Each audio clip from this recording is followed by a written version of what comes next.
Mi nombre es Mackenzie Reed, y durante 8 años completos mis papás me trataron como si estuviera muerta. Nada de llamadas, nada de mensajes, ni un ¿cómo estás? Silencio absoluto, como si yo nunca hubiera existido. Pero una mañana, de esas que empiezan igual que todas, mi nombre apareció por todos lados en Forbes. Y unas horas después, mi teléfono se encendió. Una notificación. Un mensaje de mi mamá. El primer mensaje en 8 años. Decía: cena de Nochebuena a las 6:30. Solo familia. Tema importante que discutir. Lo leí 2 veces. Sentí como si una cicatriz viejita se abriera de nuevo, como si de pronto me regresaran al mismo dolor que creí haber superado. Yo sabía perfectamente lo que tema importante significaba en mi familia. Siempre había significado lo mismo: control, condiciones, herencias, poder. Aún así, contesté: ahí estaré. Y esa noche crucé de nuevo la puerta de la casa donde, simbólicamente, me habían enterrado 8 años atrás, pero ahora llegaba con el regalo que mi mamá nunca vio venir. Si esta historia ya te está haciendo hervir la sangre, o si tu familia alguna vez te dio la espalda solo por atreverte a seguir tu propio camino, quédate aquí. Comenta desde qué ciudad me estás viendo y dale suscribir, porque lo que sigue es donde de verdad empieza el drama.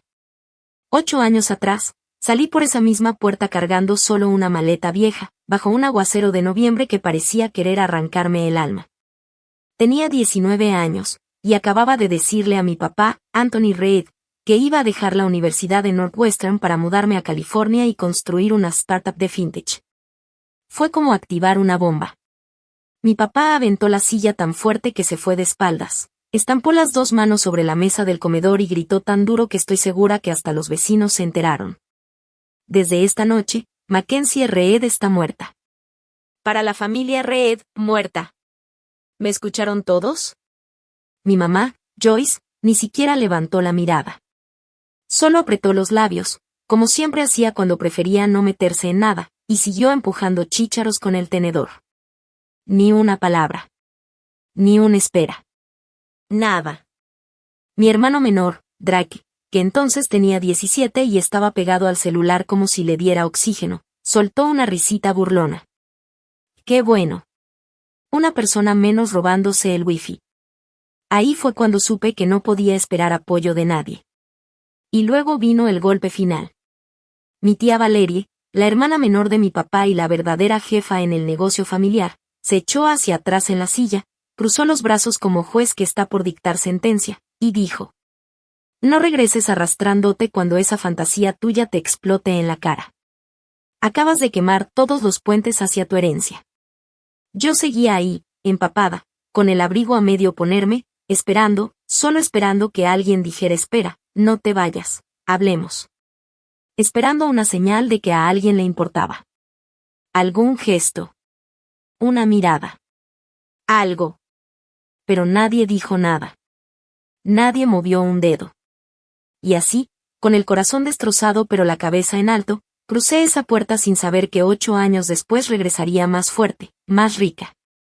Y con una sorpresa que iba a cambiarlo todo: sigue siendo nuestra hija, nuestra hermana, nuestra nieta. Eso fue lo último que escuché antes de que el comedor se quedara en completo silencio.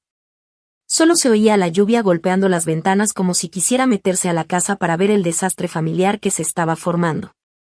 De pronto sentí que alguien me jaló suavemente de la manga. Era mi abuela Eleanor, chiquita, pero con una fuerza en la mirada que siempre podía derrumbar a cualquiera. Me sacó del comedor, alejándonos de esas miradas frías, y en el pasillo me tomó las manos. Me metió 5 billetes crispaditos de $100 en la palma, como si me estuviera dando un paquete secreto de vida o muerte. Luego, con mucha discreción, deslizó un papelito doblado dentro de mi abrigo. Tenía su número escrito con tinta azul, con esa letra redondeada y vieja que siempre me hacía sentir en casa. Me sostuvo la cara entre sus manos, me miró directo a los ojos y me susurró: haz que se traguen sus palabras, mi niña. Esa fue la última frase que alguien de esa casa me dijo frente a frente durante los siguientes 8 años. Esa misma noche tomé la línea roja hacia el centro. Compré el boleto más barato del Amtrak rumbo al área de la bahía. Me subí al California Zephyr con nada más que mi maleta, esos $500 y un teléfono completamente muerto. 52 horas después, bajé del tren en Emeryville con solo $41 en la bolsa. Los primeros 12 meses fueron pura supervivencia. Dormía en sillones de amigos. Cuando ya no me querían ahí, me escondía en lavanderías toda la noche. Trabajaba 3 turnos al día. Barista de 5 de la mañana a 12 del mediodía. Repartidora en bici para DoorDash de 12 del mediodía a 6 de la tarde. Personal de limpieza de 8 de la noche a 2 de la mañana en unas oficinas del distrito financiero. Había semanas en las que cenaba puro ramen instantáneo con agua de la llave, 3 veces al día. Me bañaba en un gimnasio 24 horas usando el periodo de prueba de 7 días, y cuando se acababa, lo hacía otra vez con otro correo. Aprendí a programar usando las computadoras de la biblioteca pública porque no podía pagar wifi. Viví en un cuartito de 180 pies cuadrados, compartido con 5 personas más, durante 14 meses. Dormía en un colchón que olía a comida vieja y humedad. Cuando la calefacción se descompuso en enero, dormí con todas las sudaderas que tenía. Hubo noches, 3 de la mañana, sentada en la salida de incendios viendo la ciudad brillando mientras yo me sentía más sola que nunca, en las que estuve a punto de comprar un boleto de regreso y rogar perdón. Pero siempre agarraba el papelito de mi abuela, lo leía otra vez, y regresaba adentro a seguir picando código. Construí la primera versión de mi app en una MacBook 2015 toda cuarteada que compré en Craigslist por $200. Aprendí Swift y Python hasta que los ojos me ardían. Lancé la app sin un centavo de marketing, y vi cómo poco a poco llegaban los primeros usuarios, luego cientos, luego miles. Finalmente, los inversionistas comenzaron a tocar mi puerta. Pero aún así, nunca dije nada en casa. Nunca mandé un mensaje. Nunca pedí reconocimiento. Durante 8 años enteros, la única voz de mi vida anterior fue la de mi abuela Eleanor, llamándome una vez al mes desde un teléfono prepagado escondido dentro de su Biblia. Ella nunca pidió dinero. Nunca me sermoneó. Nunca me dijo te lo dije. Solo escuchaba, me decía que estaba orgullosa, y colgaba antes de que se acabaran los minutos. Ella era toda la familia que me quedaba. La mañana que todo cambió, estaba mirando por la ventana hacia la bahía de San Francisco cuando salió el artículo de Forbes. Entré al enlace por pura costumbre. Mi nombre estaba hasta arriba de la lista de 30 under 30 en finanzas. El artículo me llamaba la desertora que construyó un imperio con puro coraje y mucho código. Decía clarito que la empresa que yo había empezado en una computadora rota dentro de un cuartito apretado, acababa de cerrar una ronda de inversión valuada en exactamente $128 millones. Me dejé caer en la silla de piel, con el celular todavía brillando en mi mano. Esperaba sentir esa ola de triunfo que había imaginado 1000 veces, pero no llegó nada. Solo silencio. El sonido del refrigerador. Y de lejos, el lamento de una bocina de niebla sobre la bahía. No tenía a quién llamar. A quién gritarle lo logré. A quién compartirle el momento. 8 años de silencio habían dejado eso claro. Entonces la pantalla volvió a encenderse. No era un inversionista.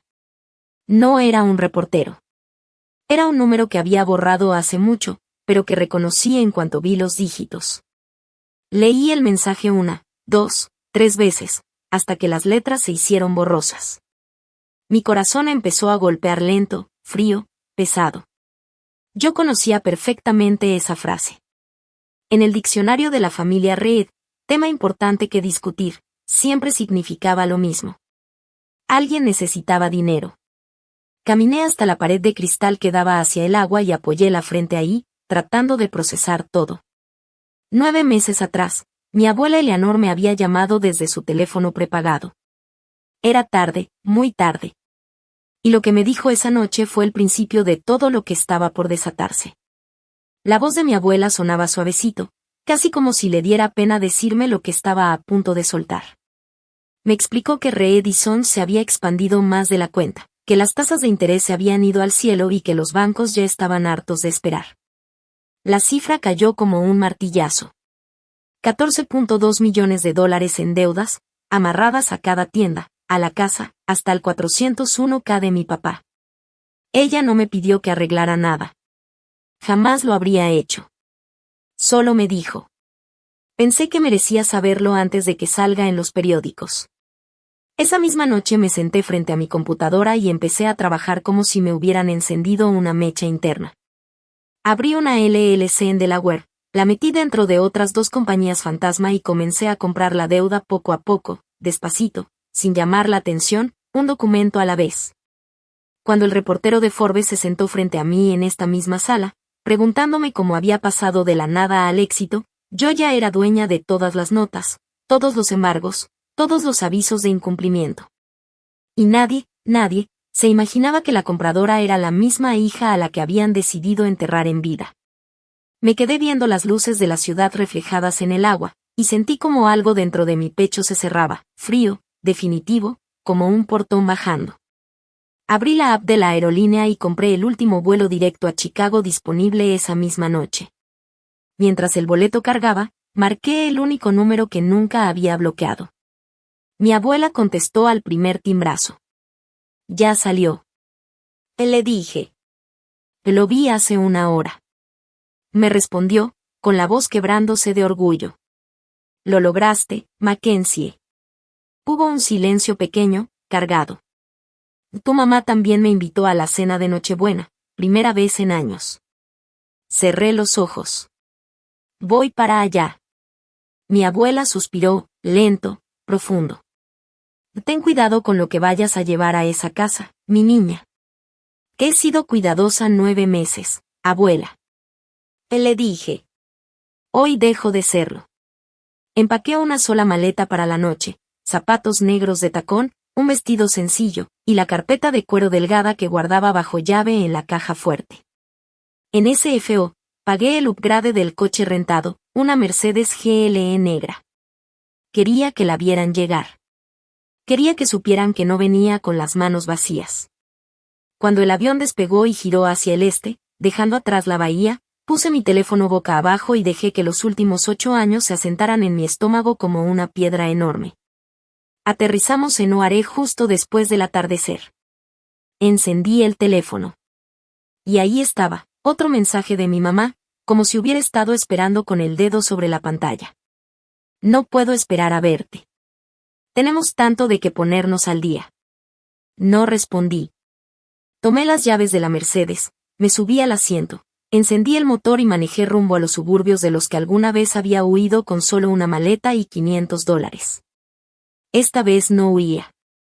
Esta vez venía a cobrar. La Nochebuena se sentía pesada, con la nieve cayendo en copos enormes mientras entraba a Oak Brook. La Mercedes negra se deslizaba sobre la capa de nieve fresca, las luces delanteras cortando los remolinos de blanco como si estuviera entrando a un escenario congelado en el tiempo.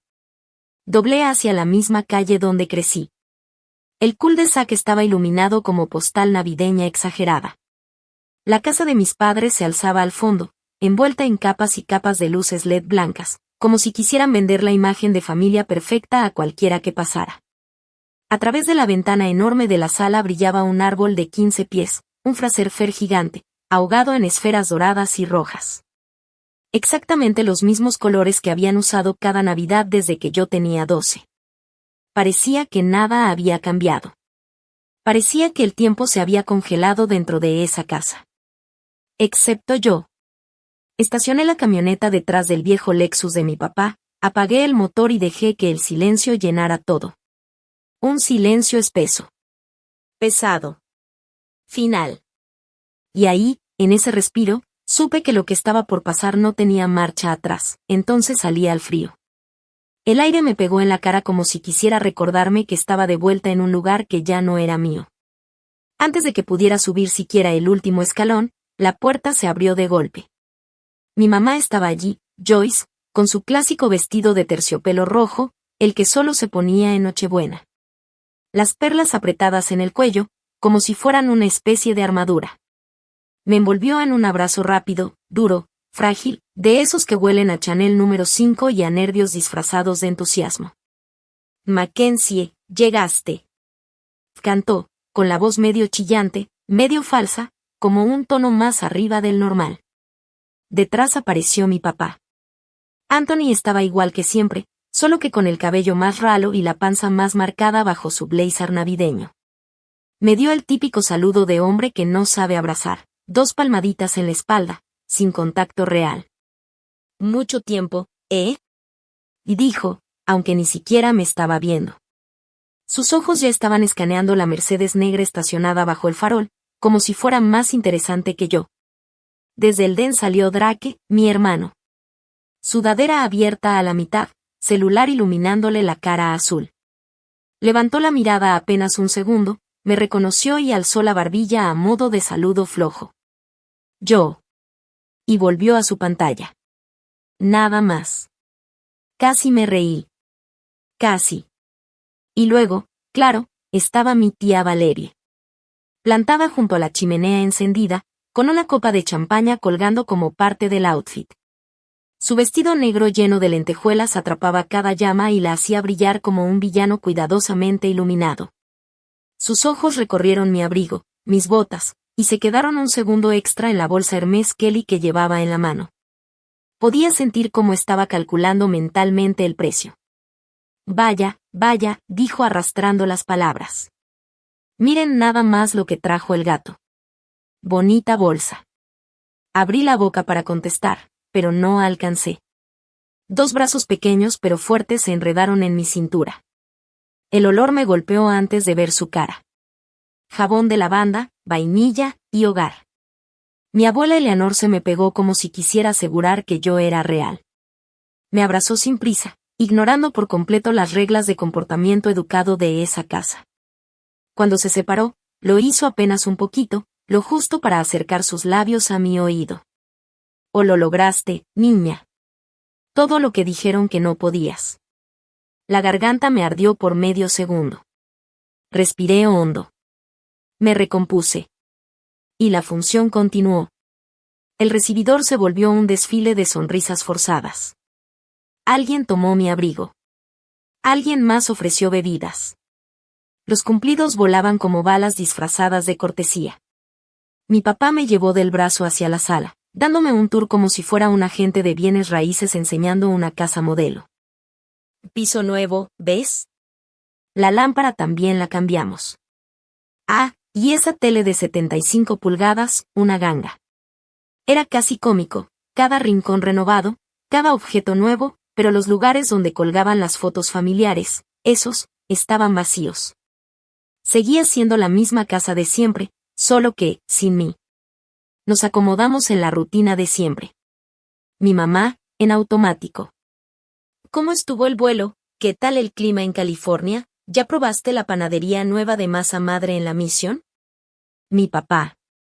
Todavía está loco Silicon Valley. ¿Si crees que las acciones de Tesla se van a ir hasta el cielo o qué? Drake, sin despegar la vista del celular. ¿Es cierto que en las startups nomás juegan ping-pong todo el día? Y mi tía Valerie, orbitando cerca, soltando puñaladas envueltas en risitas. Debe ser divino que los inversionistas te avienten el dinero, ¿no? Algunas chicas nacen con suerte, supongo. Yo respondía con educación, sonreía cuando tocaba, asentía cuando era necesario, y observaba. Ellos no estaban interesados en mí. Estaban interesados en cuánto valía ahora.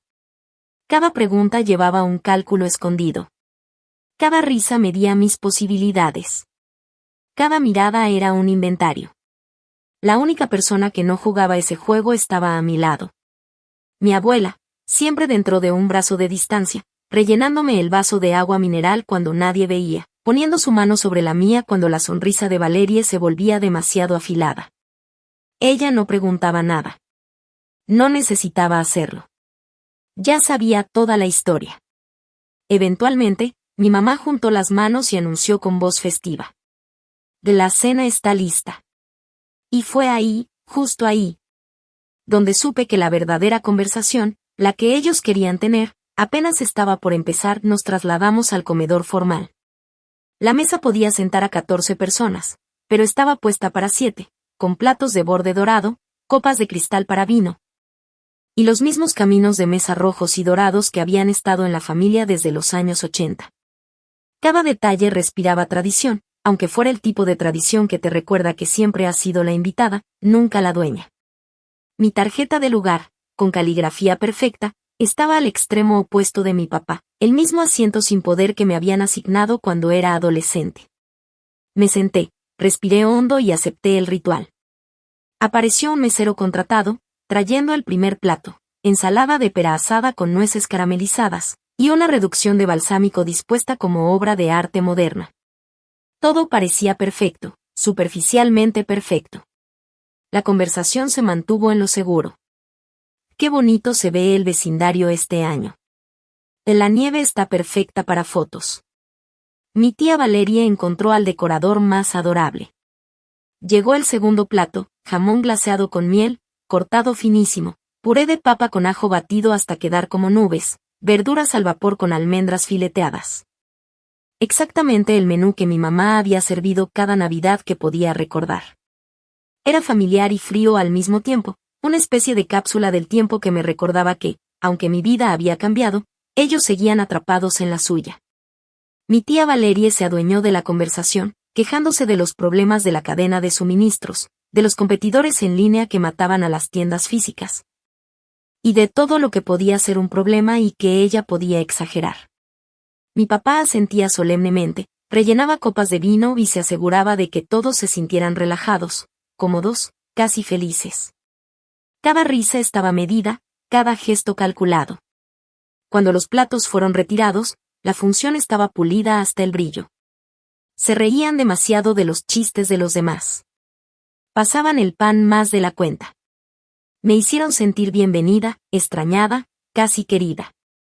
Yo, sin prisa, doblé mi servilleta, la puse al lado del plato y esperé a que subiera el telón de la verdadera razón por la que estaba allí.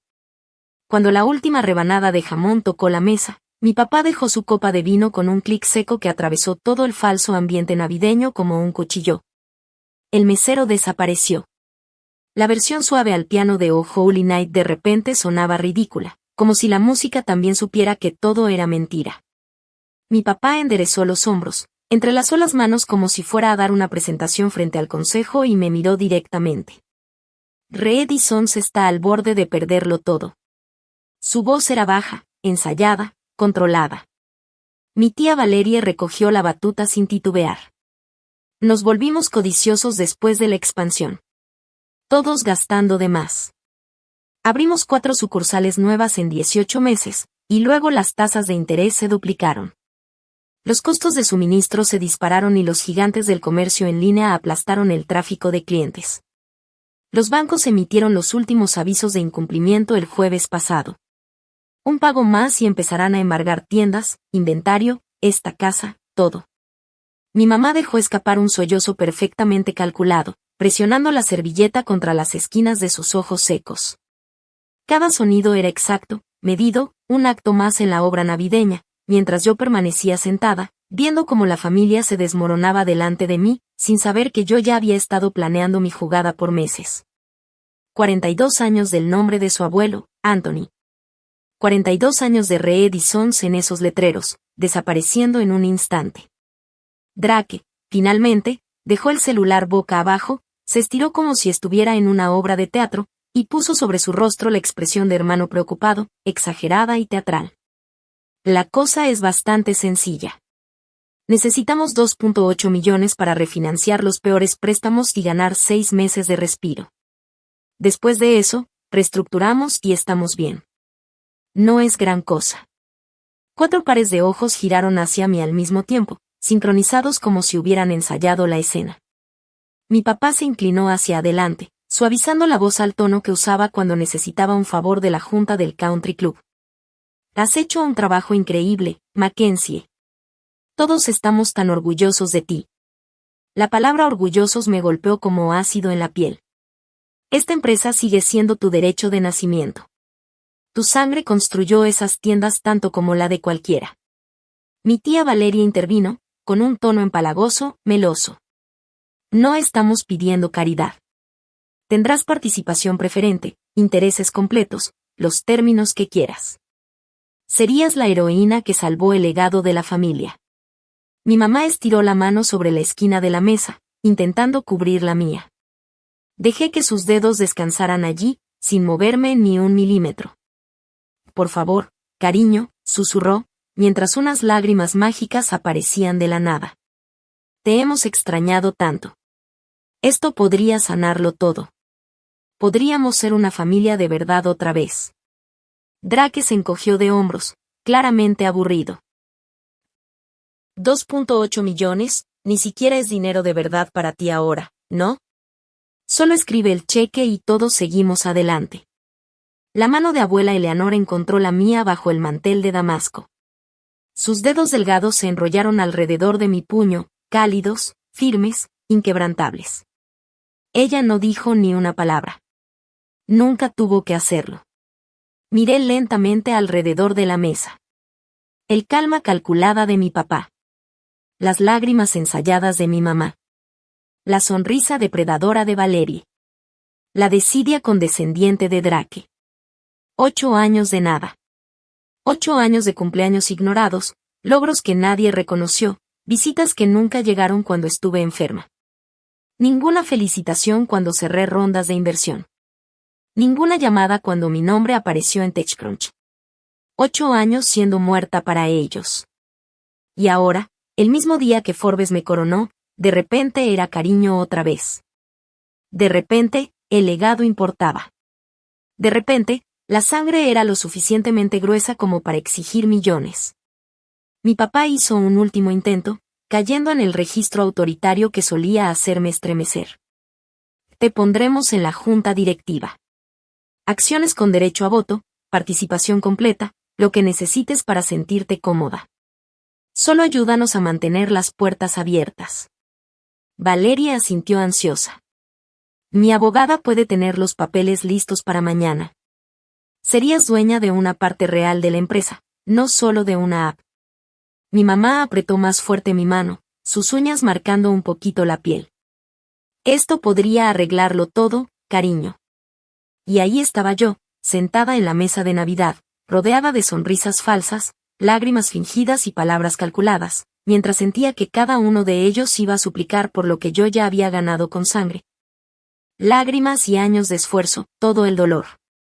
Toda la historia. Todos nosotros reunidos de nuevo, como debía ser. Con calma, deslicé mi mano fuera de la de mi mamá, levanté mi vaso de agua y di un sorbo lento, deliberado. Cada persona en la mesa contuvo la respiración. La presión de la mano de mi abuela Eleanor se apretó apenas, como un silencioso semáforo verde. Apoyé el vaso sobre la mesa con un suave clic y finalmente hablé. 2.8 millones. Repetí, dejando que el número flotara en el aire. Eso es lo que se necesita para mantener las luces encendidas. Los hombros de mi papá se relajaron apenas un poco, un instante de alivio reflejado en sus ojos. Yo me permití la más pequeña y fría sonrisa. Momento interesante, pensé. De repente, la temperatura en la habitación pareció caer varios grados. Cada rostro se congeló en su expresión. Dejé el tenedor sobre el plato, miré a mi abuela una vez, y presioné un solo botón en mi teléfono. La puerta principal se abrió de golpe, dejando entrar un torbellino de viento helado que hizo que todas las velas se inclinaran. La nieve explotó dentro del recibidor como una nube blanca y pesada. Los pasos firmes y deliberados resonaron en el mármol, cruzando el espacio sin vacilar. Sawyer Brooks entró en el comedor, cargando un portafolio de aluminio cepillado, todavía cubierto con polvo de nieve fresca. Su abrigo color carbón llevaba el mordisco agudo del invierno en el aire. Caminó directamente a la mesa, colocó el portafolio justo en el centro del mantel navideño arruinado, entre el candelabro de cristal y el jamón a medio comer, y cerró los seguros con 2 clics metálicos nítidos. Buenas noches, dijo, con voz fría y perfectamente neutral. Mi nombre es Sawyer Brooks. Soy el abogado principal de Mackenzie Reed. Mi papá se levantó de golpe, medio fuera de la silla. ¿Quién diablos te dejó entrar en mi casa? Sawyer ni siquiera lo miró. Simplemente comenzó a sacar paquetes gruesos de documentos, alineándolos sobre la mesa como si fueran armas en un arsenal. Hace meses, comenzó, cada dólar de la deuda pendiente de Reed y Sons, 14.200.000 pesos distribuidos en 7 líneas de crédito diferentes. Fue comprado y asignado a una compañía de responsabilidad limitada en Delaware. Esa compañía es 100% propiedad y controlada por Mackenzie Reed. Deslizó el primer paquete hacia adelante. La hoja de portada gritaba, asignación de notas e intereses de garantía, en negritas y mayúsculas. Mi tía Valerie se lanzó sobre él, agarrándolo de un tirón. Y esto es imposible, deberíamos haber sido notificados. Sawyer ni se inmutó. Sacó un segundo paquete, recibos certificados de correo, enmiendas de estado financiero registradas ante el secretario de Estado de Illinois, formularios de consentimiento de prestamistas firmados entre marzo y agosto. Cada aviso, cada documento, todo registrado y archivado. El tercero, pagarés originales, cada uno ahora con un endoso fresco que decía: páguese a la orden de Reed Acquisitions LLC, sin recurso. El cuarto, hipotecas registradas sobre las 11 tiendas, el almacén de distribución y esta residencia privada. Cada escritura de fideicomiso listaba al nuevo acreedor. El quinto, garantías personales firmadas por Anthony Reed, Joyce Reed y Valerie Reed. Cada una ahora pagadera exclusivamente a la entidad de Delaware. El copa de vino de mi mamá se le resbaló de los dedos y se rompió en el suelo. El vino rojo se derramó sobre la alfombra blanca como una herida abierta. Drake finalmente levantó la mirada, la boca abierta, incapaz de procesar lo que veía. Tú compraste nuestra deuda, balbuceó. Sawyer pasó otra hoja. Señores, la señorita Reed compró el 100% de ella. La sala quedó en un silencio absoluto. Ni un solo respiro. Ni un gesto. Solo el golpe frío de la verdad, un invierno concentrado en un solo portafolio de documentos, y yo, sentada allí, dueña absoluta de todo lo que alguna vez me habían negado, cada gravamen. Cada cláusula de incumplimiento. Cada remedio legal que existía. Todo estaba ahí. Todo en mi poder. La cara de mi papá se puso morado oscuro, como si la sangre se le hubiera detenido en seco. De pronto golpeó la mesa con las dos manos, tan fuerte que los platos saltaron y los cubiertos salieron volando. Esto es chantaje. Rugió. Sawyer respondió con una calma casi amable, como si estuviera explicándole a un niño. No, señor. El chantaje es un delito. Esto es propiedad. Abrió la última carpeta. Una sola hoja. Título grande, elegante y aterrador. Notificación de incumplimiento y aceleración de deuda. A partir de las 6:52 de la tarde de esta misma noche, leyó, Reed y Sons se encuentra en incumplimiento material de todas sus obligaciones. Los $14.200.000 son ahora inmediatamente exigibles y pagaderos. Las ventas por ejecución hipotecaria pueden programarse desde mañana a primera hora. Los ojos de mi mamá se pusieron en blanco, se fueron hacia atrás, y simplemente se desmayó, cayendo de lado fuera de la silla, completamente floja. Drake, por instinto, se tiró al suelo y la sostuvo justo antes de que su cabeza golpeara el piso. Me miró desde abajo con un horror real, genuino, como si por primera vez en su vida entendiera quién era yo realmente. Valerie se puso de pie de golpe, la silla raspando el piso como un chillido. Tú planeaste esto. Gritó.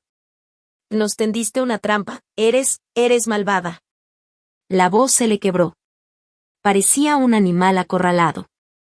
Mi papá temblaba de rabia, las venas de sus sienes marcadas como cuerdas tensas. Tú no vas a destruir esta familia. No esta noche, ni nunca.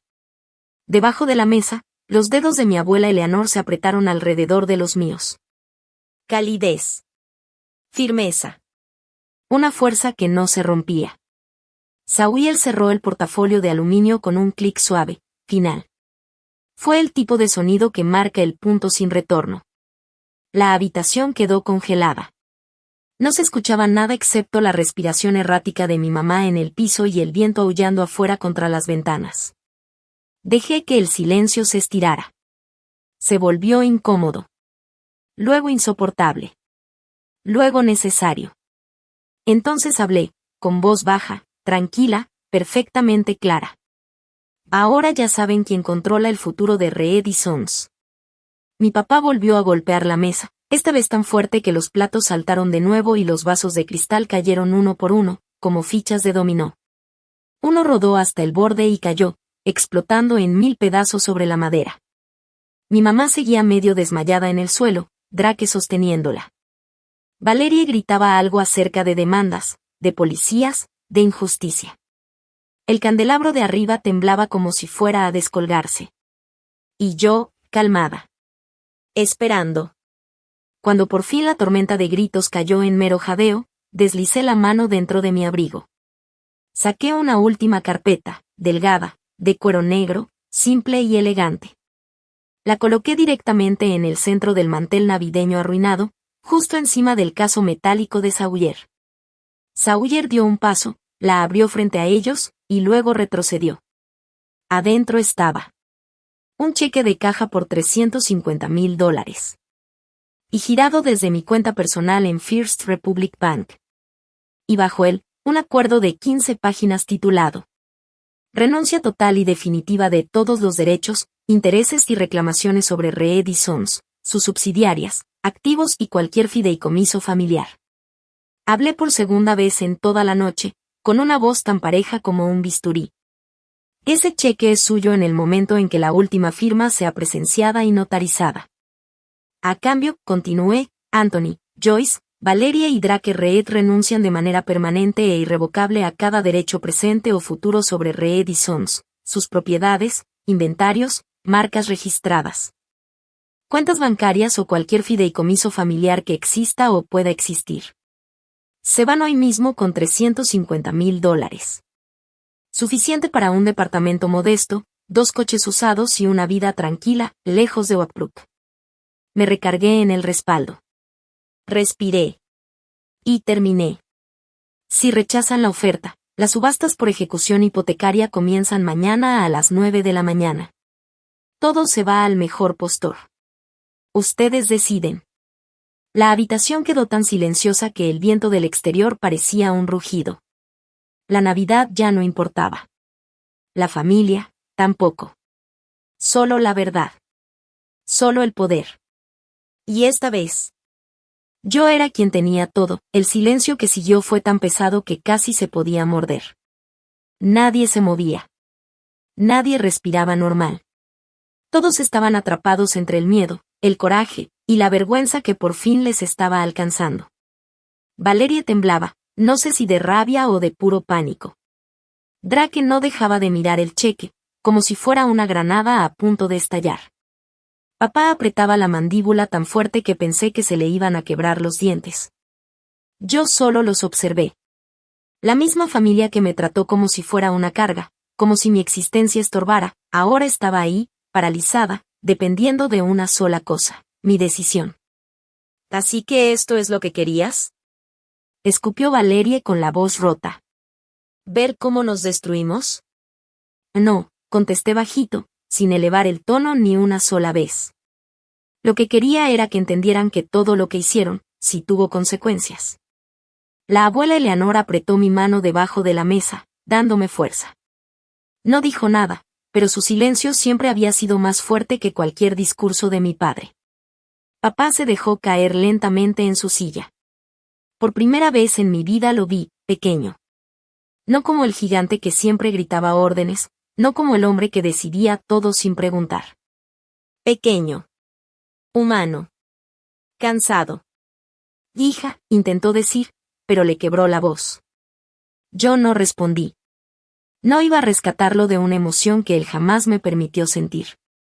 Sawyer permanecía de pie, firme, como si fuera una sombra más de la tormenta que rugía afuera. Ninguna expresión. Solo profesionalismo puro. La oferta expira esta noche, recordó con calma. Si deciden firmar, la notaría móvil ya está en camino. Si no, a las 9 en punto se inician las ventas por ejecución de garantía. Valerie se llevó las manos a la cabeza y empezó a caminar de un lado a otro como un animal acorralado.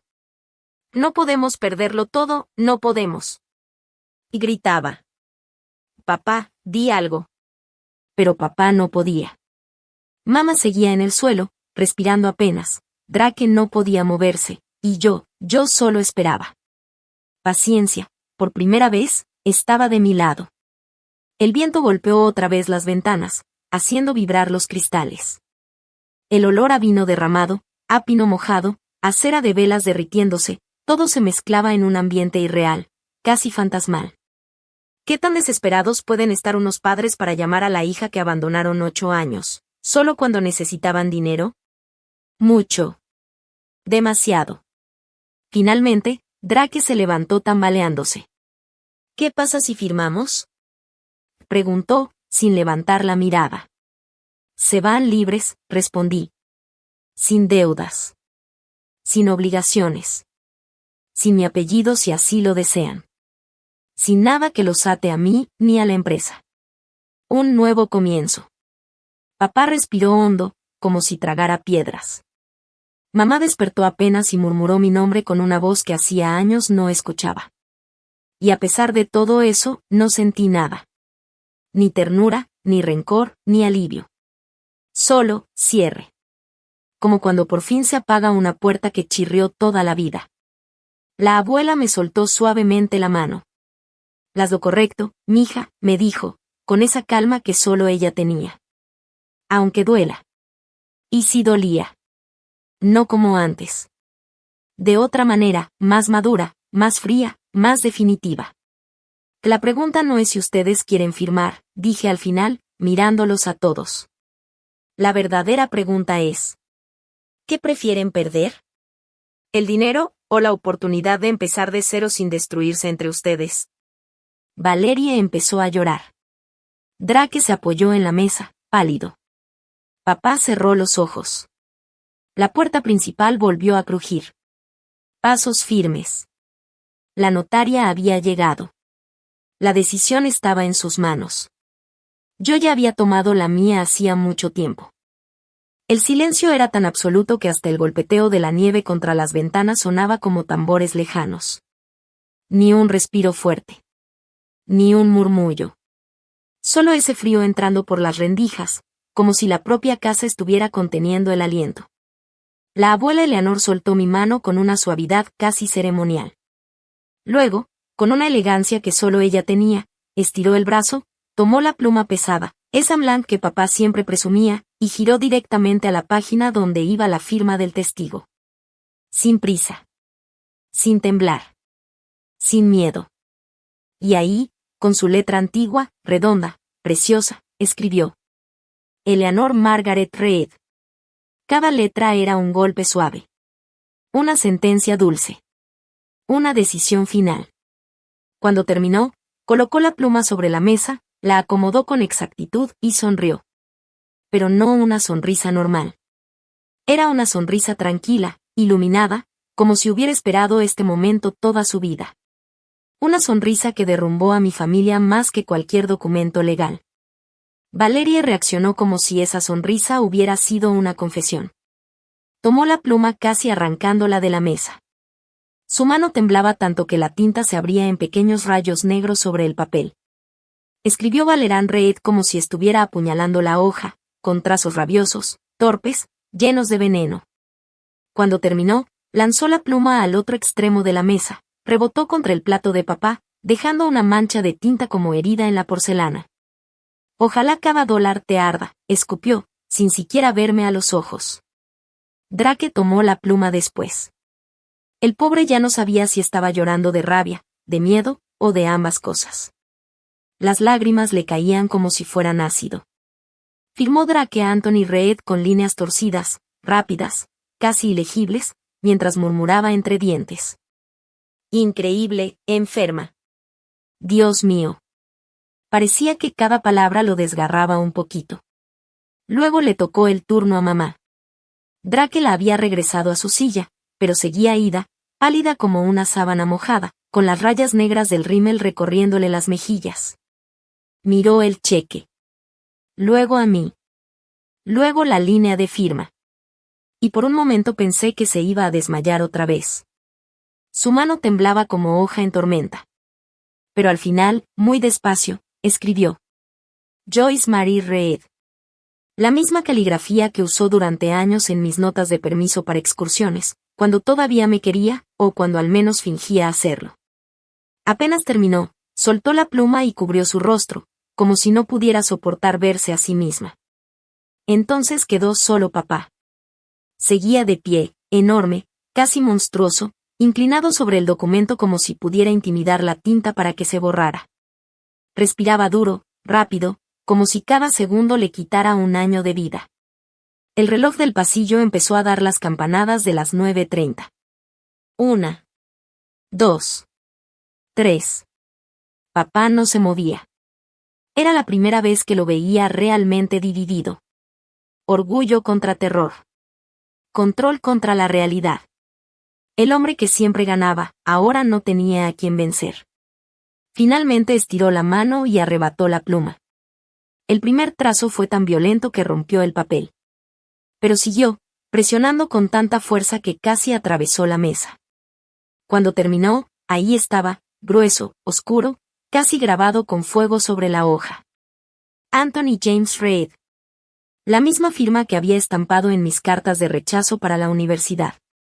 La misma firma que un día me dijo ponte seria. La misma que hoy admitía derrota. Tiró la pluma como si quemara. Sawyer entró al instante en modo profesional.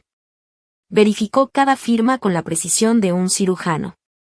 Hizo que todos inicialaran donde debían. Selló con su sello de notario de Illinois, aplicó su estampado oficial y acomodó todo en un sobremanila completamente nuevo. Luego dejó copias certificadas frente a papá y dijo con una calma que helaba. El cheque es válido y puede cobrarse esta misma noche. La deuda ha sido marcada como pagada y satisfecha por completo a las 9:32 de la noche. Todos los procedimientos de ejecución quedan cancelados de manera definitiva. Y entonces, la casa volvió a respirar. Pero la familia que había vivido en ella. Esa ya no existía, por un momento, nadie se movió. Era como si la misma casa estuviera tratando de entender lo que acababa de pasar. Los muros llenos de retratos familiares, esos que siempre me habían hecho sentir invisible, ahora parecían observarnos con un silencio pesado, incómodo, casi acosador. Una ráfaga de viento golpeó las ventanas y la rama de un pino chocó contra el vidrio, haciendo que mamá diera un brinco en la silla.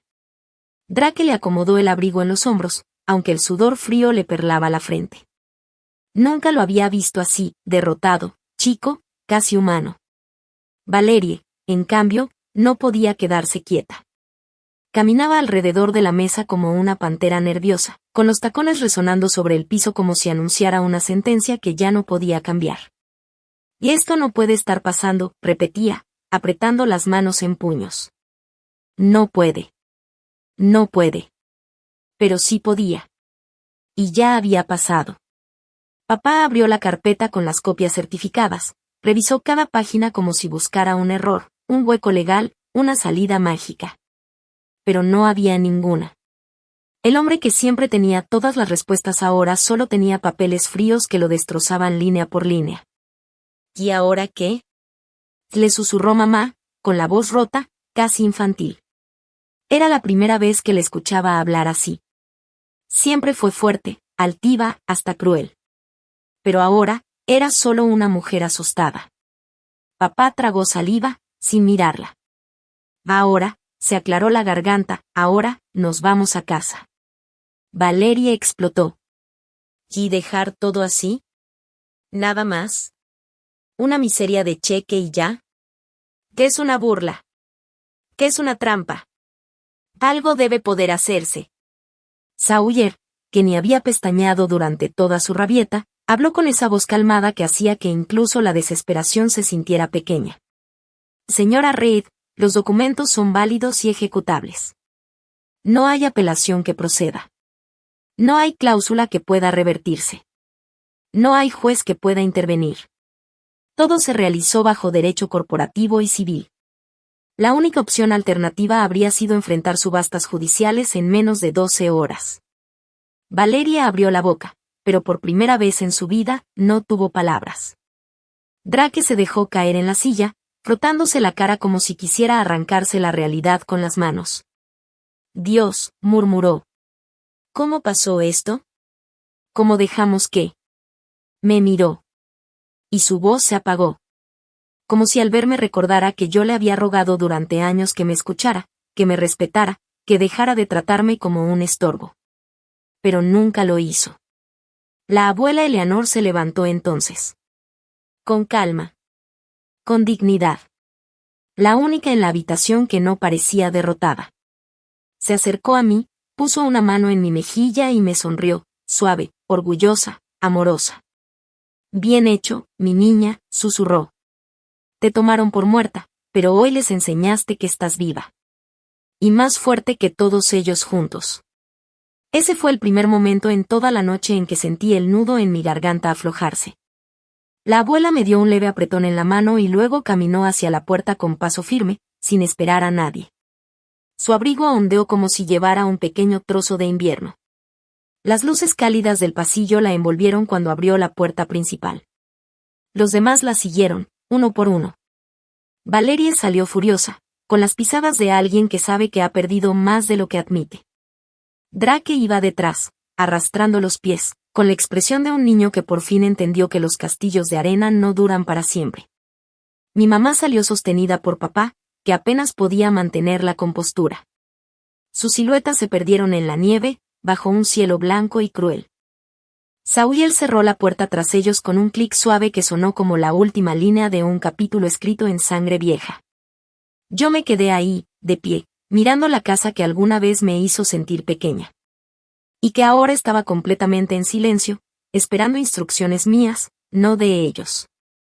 Sawyer se acercó, recogió el maletín y me miró con una calma profesional que escondía un respeto sincero. ¿Desea que despida al personal y coordine seguridad privada para el perímetro? Preguntó. Respiré hondo. Sentí por primera vez que la casa me pertenecía. No como herencia, sino como conquista. No, dije. Déjala así por ahora. Quiero caminarla sola.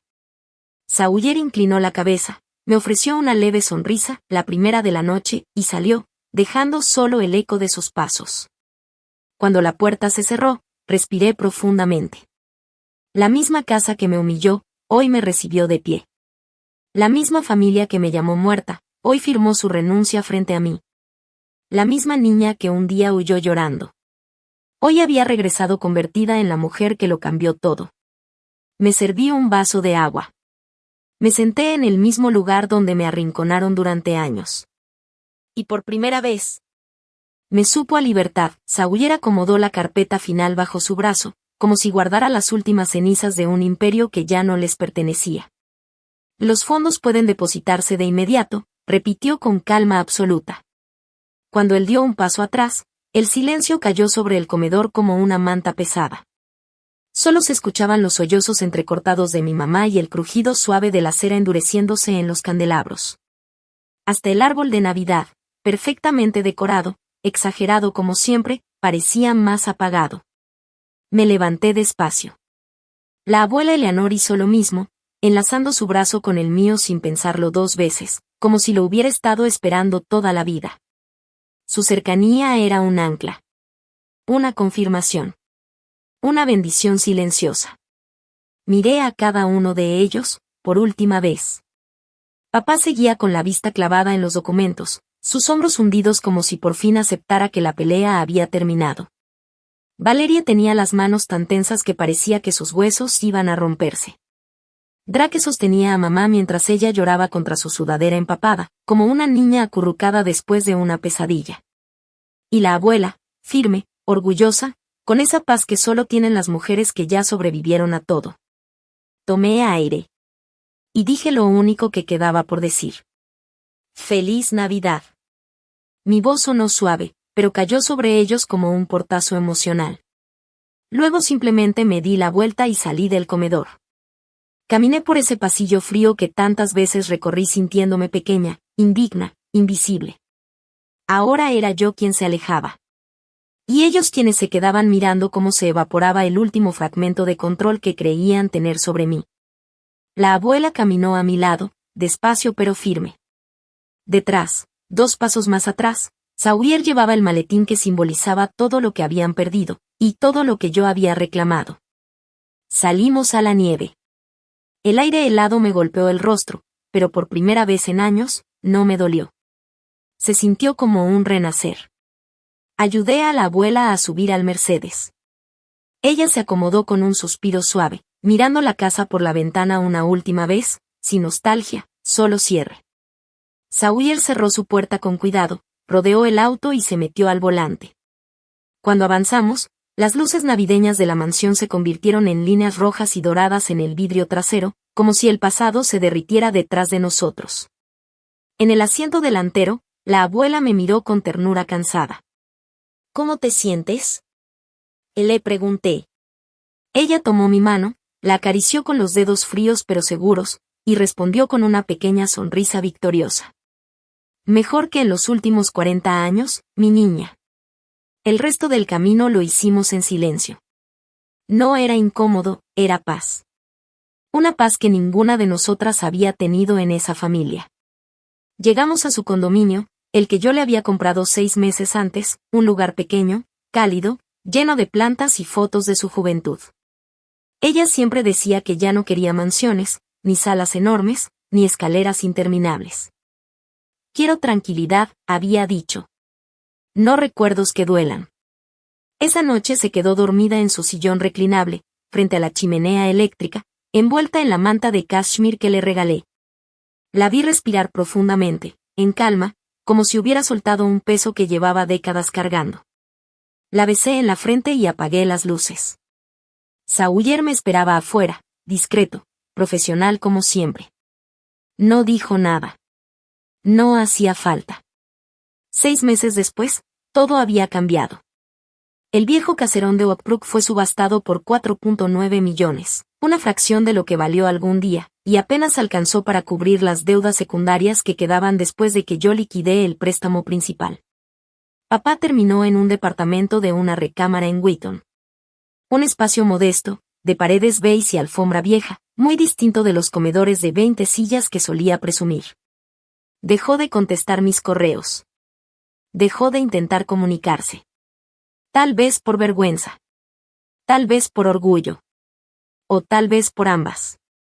Mamá pidió el divorcio exactamente 31 días después. Las razones oficiales decían diferencias irreconciliables, pero todos en la familia sabíamos que lo que nunca pudo perdonarle fue que la dejara caer, y que yo fuera quien los levantó, pero no a ellos.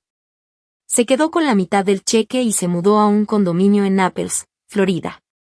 Una amiga me dijo que juega bingo 3 veces por semana y que se hizo adicta a los martinis de pepino. Cambió de número. Nunca volvió a llamar. Valerie perdió su licencia inmobiliaria tras varias quejas éticas de proveedores a los que trató como basura, según los reportes. Ahora vende bolsas en una tienda departamental en Schaumburg. Comisión únicamente. La ironía es deliciosa. Drake, bueno. Drake duró 3 semanas en un lote de autos usados antes de que lo corrieran por llegar tarde todos los días. La última vez que alguien lo vio, entregaba pedidos de Uber Eats en el mismo hoodie negro que traía esa Navidad. Todavía tenía las manchas de rímel de mamá en el hombro. Y yo seguía adelante. A veces el destino no se cobra con gritos. A veces solo te entrega el silencio que mereces. Y deja que los demás se ahoguen en el eco de sus propias decisiones. Cuando terminó esa primera noche en el departamento de mi abuela, pensé que por fin todo se había calmado. Pero en realidad, lo que pasó después fue una especie de ajuste natural, como si la vida, por primera vez, se estuviera acomodando en su lugar. Los meses siguientes fueron extraños. Había días en los que me despertaba con una paz tan profunda que casi me daba miedo sentirme bien. Después de tantos años viviendo con ansiedad, silencio, rechazos y la sombra constante de mi familia, esa tranquilidad se sentía como un lujo que no sabía si merecía. Pero cada mañana, al ver a mi abuela sentada en su sillón favorito, tomando su café y sonriendo apenas me veía, entendía que sí. Que por primera vez, estaba donde debía estar. Durante ese tiempo, la salud de mi abuela iba bajando poquito a poquito. No era nada dramático, solo cansancio acumulado de muchos años. Aún así, cada semana tenía fuerzas para preguntarme cómo iba mi vida, mis proyectos, mis planes. Nunca hablaba del dinero ni del pleito familiar. Ella solo quería saber si yo era feliz. Y eso, para mí, era más valioso que cualquier herencia, cheque o apellido. Cuando ella falleció, 6 meses después, lo hizo de la forma más tranquila que he visto en mi vida, dormida, con su cobijita de cashmere, justo como esa noche de Navidad. Yo estaba a su lado. Le acomodé el cabello, le sostuve la mano, y se fue como quien apaga una vela sin dolor. Y aunque me dolió profundamente, también sentí una gratitud enorme. Porque ella fue la única luz real en ese apellido lleno de sombras. Después de su funeral, al que solo fuimos a huir, yo y 2 vecinas que la querían mucho, empezó el derrumbe final del gran imperio Reed. Todo cayó rápido, como si hubiera estado sostenido por hilos viejos y mentiras. La mansión de Oakbrook, esa casa que siempre presumían como si fuera un símbolo de grandeza, no tardó nada en perder su brillo. En cuanto se enteraron del embargo y de que yo había liberado la hipoteca solo con fines legales, los compradores aparecieron como buitres. A nadie le importó la historia de la familia, solo el precio. Se vendió por menos de la mitad de lo que mi papá juraba que valía. Cuando me llegó la notificación de venta, solo pensé, qué ironía. Toda una vida humillándome, para acabar así. Mi papá, que siempre caminaba con el pecho inflado como si fuera dueño del mundo, ahora vivía en un departamentito viejo, con paredes delgadas y un baño que hacía sonidos raros cada vez que se abría la llave del agua. Las pocas veces que escuché de él, supe que se la pasaba en silencio, mirando la tele y recalentando comida. Ese hombre que se creyó invencible ahora solo era una sombra, y aunque no le deseo mal, tampoco sentí compasión. Hay finales que uno se gana solito. Mi mamá, bueno, lo de ella fue distinto. Después del divorcio, literalmente huyó. Tomó su parte del dinero, empacó 4 maletas y desapareció. Ni un mensaje, ni un adiós, ni un lo siento. A veces me pregunto si piensa en mí. Pero luego recuerdo que fueron 8 años sin una sola palabra, y la respuesta se vuelve obvia. Valerie, mi tía, terminó exactamente donde siempre temió acabar, trabajando en un mostrador, atendiendo clientas que ni siquiera la volteaban a ver. Para alguien que vivía obsesionada con el estatus y las apariencias, eso debió ser peor que cualquier castigo legal. Pero fue justo. Ella misma cavó cada centímetro de ese hoyo. Y Drake, ay, Drake. Mi hermano, que siempre se creyó el príncipe de la familia, terminó manejando entregas todo el día. Lo vi una vez por casualidad, aunque él no me vio a mí. Estaba fuera de un restaurante, con la misma sudadera negra medio gastada. Estaba encorvado, mirando su celular, esperando una orden. Por un segundo pensé en acercarme, pero no lo hice. No por rencor. Simplemente entendí que él y yo ya éramos personas de mundos distintos, que nuestras vidas habían tomado caminos tan lejanos que ya no había nada que recuperar.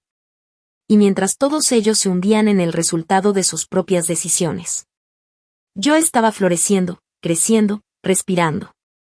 Abrí mi propia empresa. Viaje a varios estados. Volví a sonreír de verdad.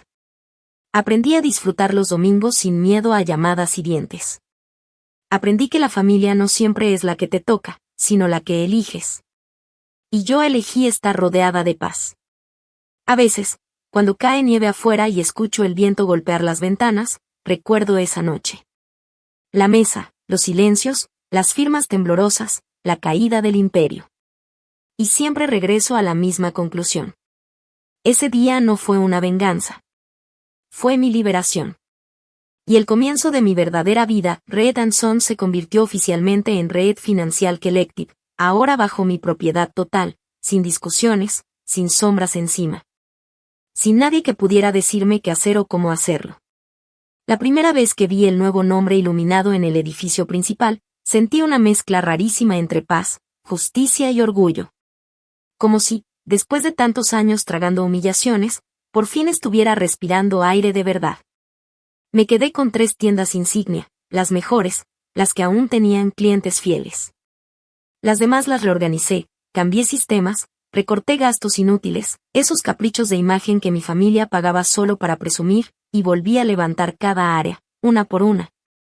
Hasta dejar todo funcionando como un reloj. Para sorpresa de muchos, aunque no mía, la empresa volvió a ser rentable en 9 meses, exactamente como lo había planeado. Los empleados que se quedaron conmigo desde el caos, los que creyeron en mí aun cuando todo el mundo murmuraba cosas feas. A ellos les subí el sueldo y les di acciones reales, no promesas vacías como las que mi papá daba solo para quedar bien en cenas familiares. Y los que se habían burlado de mí años atrás, bueno, esos encontraron trabajo rápido en otros lados. Yo no guardé rencor, solo cerré capítulos. Mientras la empresa se acomodaba, mi abuela Eleyanar vivió su mejor época. Nunca me pidió nada. Ni dinero, ni regalos, ni atenciones. Ella solo quería vivir tranquila, leer sus revistas de jardinería en su balcón chiquito, y hablar conmigo cada domingo a las 4 en punto. Nunca fallaba.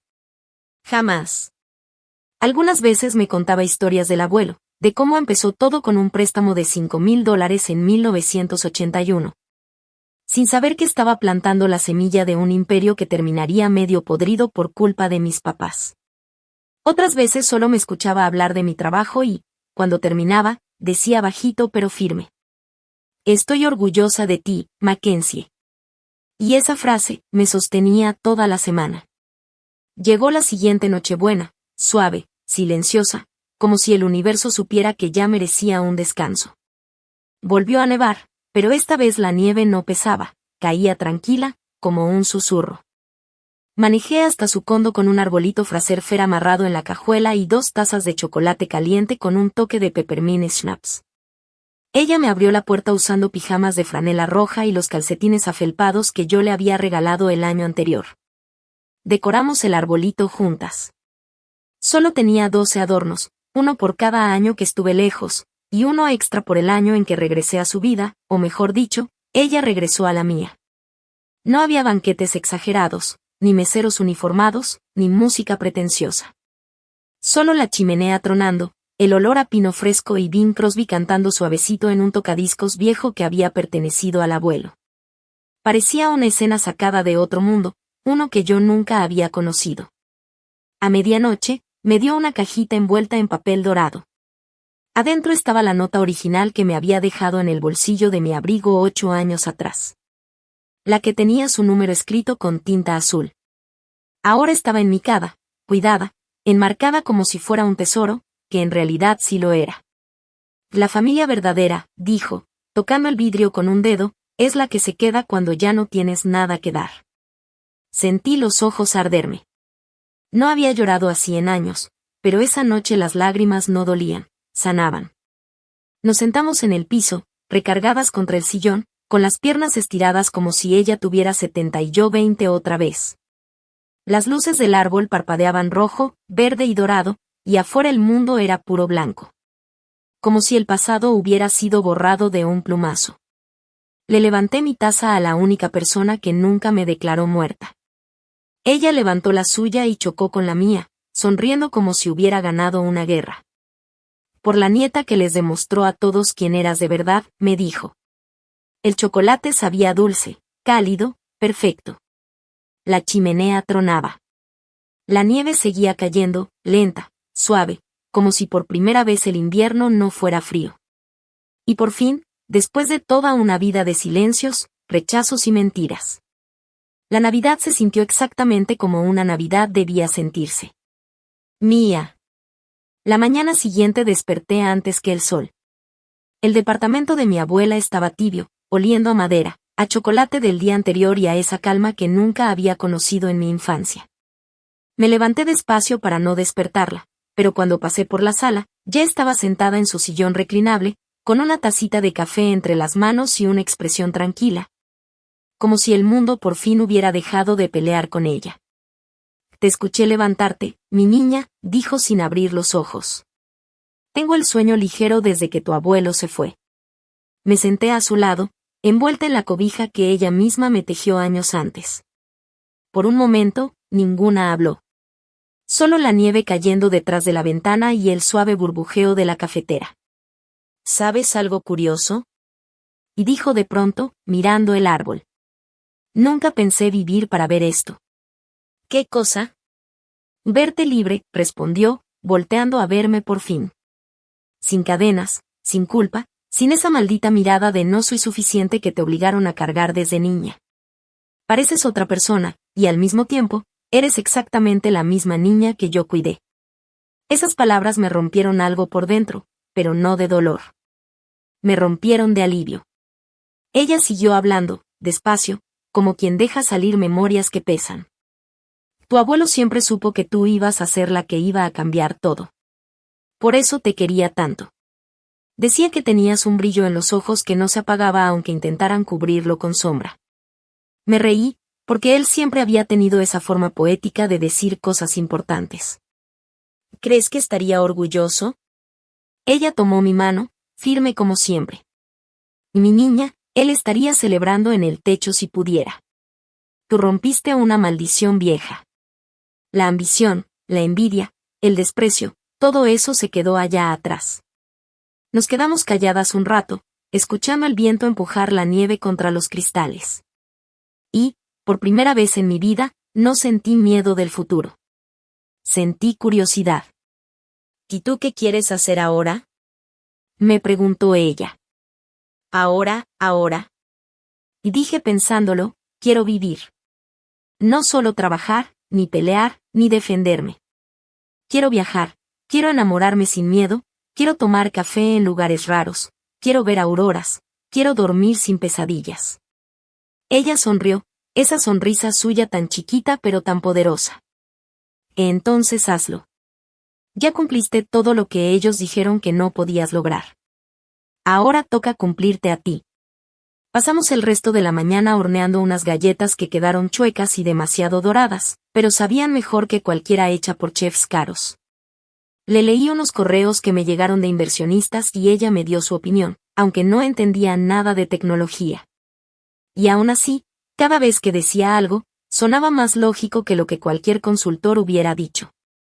Luego salimos al balcón, aunque hacía frío, solo para ver cómo el mundo se cubría de blanco.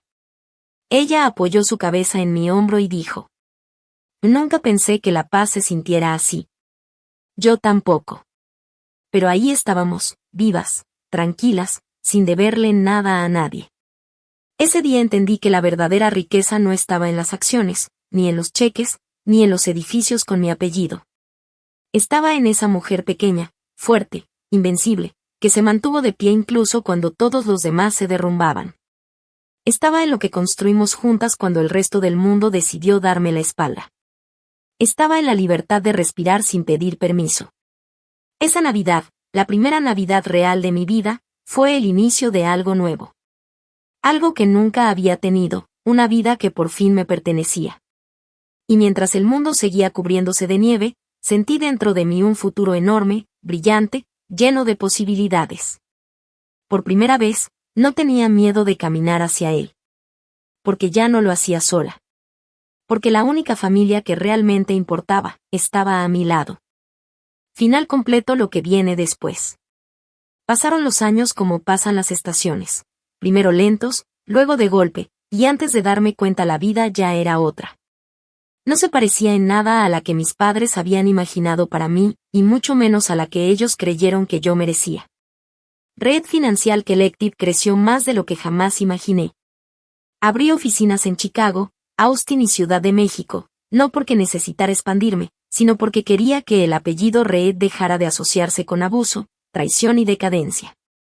Quería transformarlo en símbolo de algo digno, trabajo, ingenio, integridad, cosas que jamás existieron en esa casa donde crecí.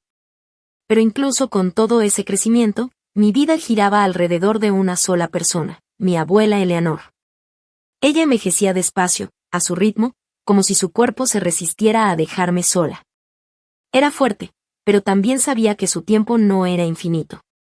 Así que nosotras tampoco lo desperdiciábamos. Viajamos a Nueva Orleans solo para escuchar jazz en un bar pequeñito donde nadie nos conocía.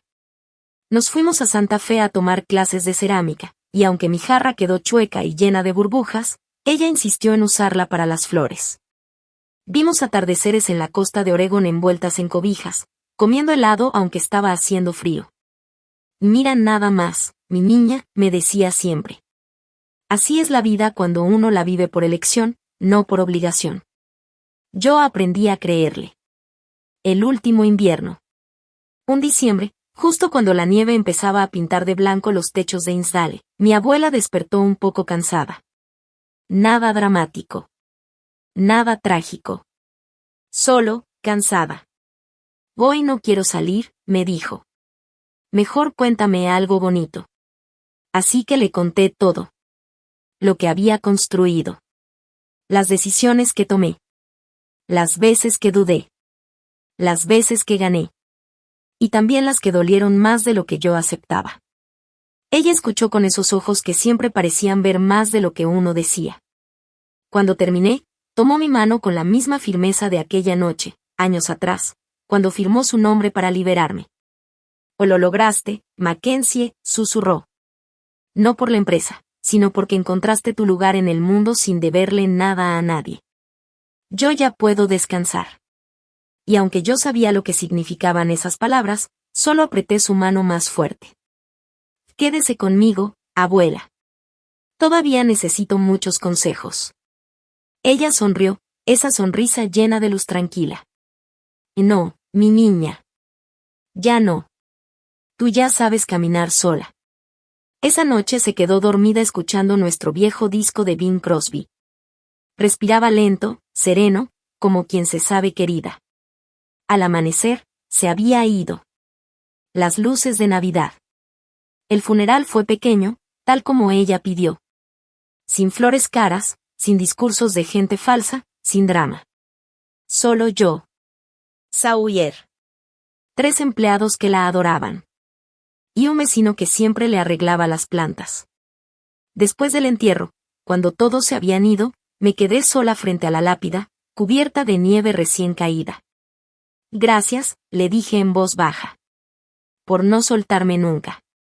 Una ráfaga de viento levantó la nieve y la dejó caer suave, como si alguien me tocara la mejilla con cariño. Tomé aire. Y supe que no estaba sola. Herencia que no se compra. En su testamento, ella no me dejó propiedades, ni joyas, ni cuentas bancarias. Me dejó algo que valía infinitamente más. Una carta. Escrita a mano, torcidita, con su letra imperfecta. Mi niña. No quiero que vivas aferrada a mi recuerdo, sino a tu futuro. Ama. Ríe. Equivócate. Viaja. Haz todo lo que te prohibieron hacer. Y cuando dudes, escucha tu propia voz. Siempre te va a decir la verdad. Con amor eterno. Granma Eleanor. Guardé esa carta en mi cartera. Nunca salgo sin ella. Un nuevo camino. Un año después, en Navidad, manejé hasta la casa donde alguna vez vivieron mis padres.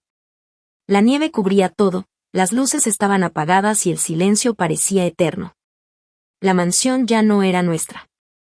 Nadie de mi familia vivía ahí. Y por primera vez, no dolió. Me quedé frente al portón un par de minutos, observando el lugar donde alguna vez creyeron que podían destruirme. Y luego hice lo más liberador de toda mi vida. Me di la vuelta. Y me fui. No con rencor. No con tristeza. Sino con una certeza profunda. Yo no era producto de ese lugar. Yo era producto de la mujer que me salvó. El verdadero cierre. Esa noche regresé a Chicago, encendí mi árbol pequeñito, y colgué un solo adorno nuevo. Uno en forma de estrella, porque así la recordaba, iluminando, siempre. Me preparé un chocolate caliente como el que hacíamos juntas, me senté frente a la ventana y dejé que la nieve cayera en silencio. Y ahí, por fin, entendí algo que había tardado demasiados años en aprender. La familia no es la gente que comparte tu sangre. La familia es la gente que no te suelta cuando el mundo sí lo hace. Esa Navidad, con la nieve brillando afuera y el calor del hogar que construí con mis propias manos, supe que mi vida por fin me pertenecía. Y que el verdadero legado de los Reed no era la empresa. Ni las tiendas. Ni el dinero. Era yo. La hija que no pudieron destruir. La nieta que sobrevivió. La mujer que eligió sanar. Y así, mientras la nieve seguía cayendo suave y constante. Me permití cerrar los ojos. Y sentir, al fin, que la paz también podía pertenecerme.